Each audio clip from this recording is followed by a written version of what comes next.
Ya, pemirsa, Novita Kurnia Putri, seorang warga negara Indonesia asal kota Semarang tewas menjadi korban penembakan di Texas, Amerika Serikat. Keluarga berharap jasad anaknya segera dipulangkan ke Indonesia untuk dimakamkan.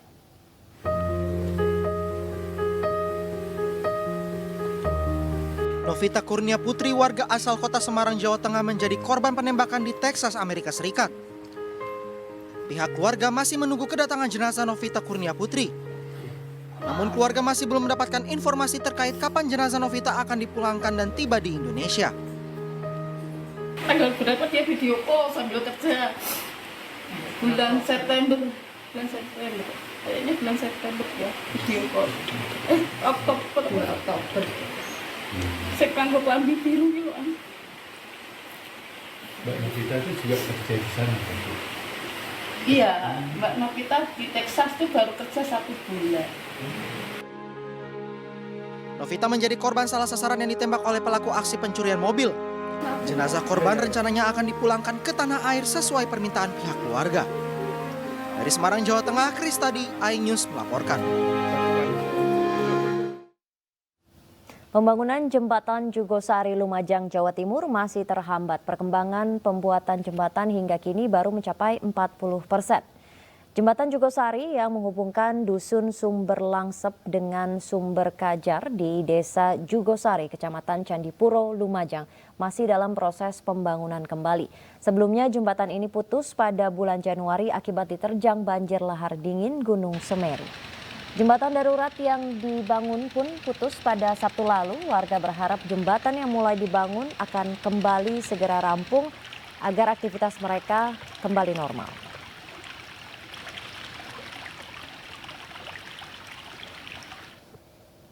Ya, lalu pemirsa, bagaimanakah kelanjutan akses warga di Lumajang? Kami sudah tersambung dengan Bupati Lumajang, ada Bapak Thorikul Haq.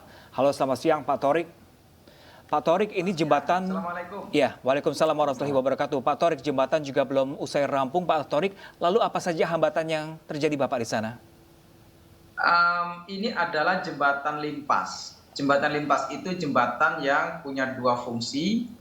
Dan fungsinya untuk akses transportasi masyarakat. Tetapi bila ada terjadi aliran lahar Semeru, ketika ada intensitas hujan yang tinggi, nah air itu bisa melintasi jembatan ini. Jadi kalau ada lahar dingin itu biasanya masyarakat berhenti dulu, tidak melintas, menunggu air lahar dingin itu surut, nah baru kemudian melintas. Nah jembatan limpas ini jebol ketika pasca erupsi Semeru terjadi beberapa kali lahar dingin yang arusnya deras sehingga jembatannya terputus. Ada beberapa usulan dari masyarakat, antara lain untuk segera dibangun, iya.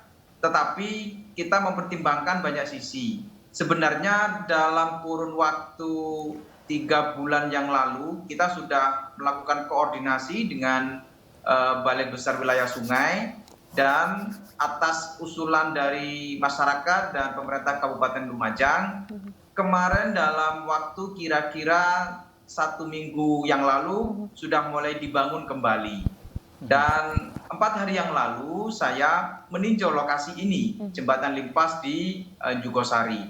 Tetapi kemarin sekitar 1-2 hari yang lalu terjadi lagi aliran lahar Semeru karena intensitas curah hujan yang tinggi di atas di wilayah area pegunungan Semeru, maka pembangunan yang kemarin sudah dimulai itu ya hanyut ikut ke aliran lahar Semeru. Dan ini dimulai kembali dari awal. Saya sampaikan begini, ini kalau kerja kita begini terus, kita nggak akan ada tuntasnya. Dan kalau dibangun kembali kemudian aliran lahar datang lagi, ya jebol lagi, maka kita sedang melakukan langkah-langkah untuk misalnya akan berbincang dengan masyarakat, tidak mungkin memaksakan untuk akan membangun dan mengembalikan fungsi jembatan ini sebagaimana sedia kala dengan kondisi keadaan cuaca yang tidak menentu seperti sekarang. Ya. Pak, kemudian solusinya seperti apa? Apakah jembatan ini sangat penting begitu untuk akses dari masyarakat sendiri? Dan apakah ada jalur lain atau nanti dibuatkan seperti jembatan darurat atau seperti apa solusinya? Jadi Mbak Nabila, ini jembatan yang sangat penting bagi masyarakat. Akses ekonomi, akses logistik, kemudian anak-anak harus sekolah, ada yang mengaji, ada yang kegiatan masyarakat yang ini adalah satu kawasan, satu desa. Karena ini di satu dusun Sumber Langsep. Ya pilihannya memang akan melakukan langkah-langkah kedaruratan. Dan harus mengerti bahwa kalau ada lahar dingin, ya sementara stop dulu beberapa kegiatan kemasyarakatan itu atau kegiatan ekonomi itu. Nanti kalau sudah surut, nah baru kemudian kita fasilitasi kembali untuk kegiatan ekonomi yang keadaannya darurat. Sekali lagi, kita tidak ingin ada kejadian yang kerja berulang-ulang. Karena sekali lagi kalau ada lahar dingin, pondasinya ya pasti jebol. Dibangun kembali ya pasti akan rusak kembali. Jadi percuma nah, sampai ya, Pak, kapan ya? akan begini terus? Bapak, ini kalau dari tayangan yang kami dapatkan, Bapak ini sejumlah warga masih nekat untuk menyeberangi Bapak walau arus pun cukup deras terlihatnya, Pak. Ini ada antisipasi nggak Pak untuk menghindari kejadian tidak diinginkan? Ya, kita biasanya memberikan beberapa bantuan alat berat untuk mengalihkan aliran sungainya. Supaya aliran sungainya itu bisa terpecah dan masyarakat bisa melintas dengan yang lebih aman. Karena kalau alirannya jadi satu, tentu arusnya akan deras. Itu salah satu pilihannya. Kalau dibangunkan jembatan darurat, beberapa kali jembatan darurat itu juga ikut hanyut ketika terjadi aliran lahar dingin. Memang ya harus dimengerti keadaan alamnya sekarang itu tidak menentu.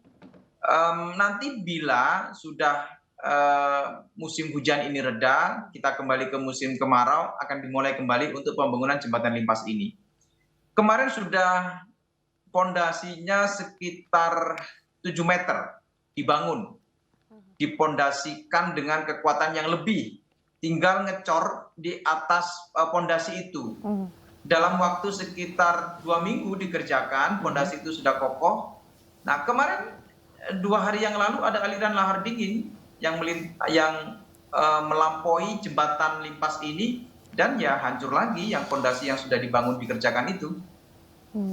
Ya Pak Thorik, bagaimana kemudian respon dari masyarakat sendiri kalau harus menghentikan beberapa kegiatan mereka di bulan hujan seperti ini? Tidak menghentikan sepenuhnya ya. Jadi kalau Mbak Nabila berpikir bahwa ini akan henti, betul-betul berhenti, ya tidak. Hujan itu kan tidak seterusnya. Hujan misalnya 2 jam, 3 jam. Nah dalam waktu 2 jam, 3 jam itu berhenti tentu, karena nggak mungkin melintasi. Nanti kalau sudah surut, nah baru kembali beraktivitas. Dengan tadi itu salah satunya adalah memecah aliran sungainya, sehingga masyarakat bisa jalan di sela-sela aliran sungai itu, tapi dengan kondisi yang kita pantau aman. Oke, baik. Baik, terima kasih banyak Pak Thorik selaku Bupati Lumajang. Kami berdoa juga semoga pembangunan proses perbaikan jembatan segera berjalan dengan lancar dengan cuaca yang mendukung. Terima kasih banyak Pak Thorik. Ya pemirsa, hindari razia sejumlah pemotor putar balik dan lawan arah. Jangan kemana-mana, tetap bersama kami di iNews Siang.